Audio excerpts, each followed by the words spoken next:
വെറുതെ ഇതൊരു അഡ്വഞ്ചർ മാത്രമല്ല, ഇതിൽ നിന്നൊക്കെ നമുക്ക് ധാരാളം കാര്യങ്ങൾ പഠിക്കുന്നുണ്ട്. ഇപ്പൊ ഇറാഖിൽ ഞാൻ 5 ദിവസം 40 പേരുടെ കൂടെയാണ് കിടന്നത്.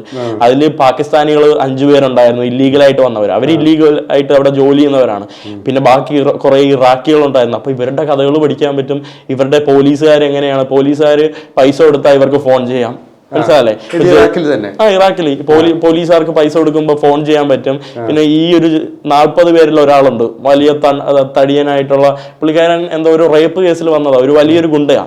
പുള്ളിക്കാരനാണ് അവിടെ കൺട്രോൾ ചെയ്യുന്നത്. പുള്ളിക്കാരൻ ആ പാകിസ്ഥാനികളെയൊക്കെ എന്തോ, ബാക്കി കുറെ പേര് ഇറാഖുകാരാണല്ലോ, അപ്പൊ ഈ പാകിസ്ഥാനികളെ ഏതോ ഒരു അടിമയെ പോലെയാണ് കരുതാറ്.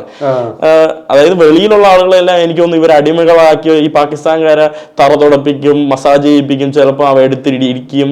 ആഹാരമൊക്കെ വരുമ്പോൾ പുള്ളിയാണ് ആദ്യം കഴിച്ചു കൊടുക്കുന്നത്, എന്നിട്ട് മറ്റേ പട്ടിക്ക് ആഹാരം എറിയുന്ന പോലെയാണ്.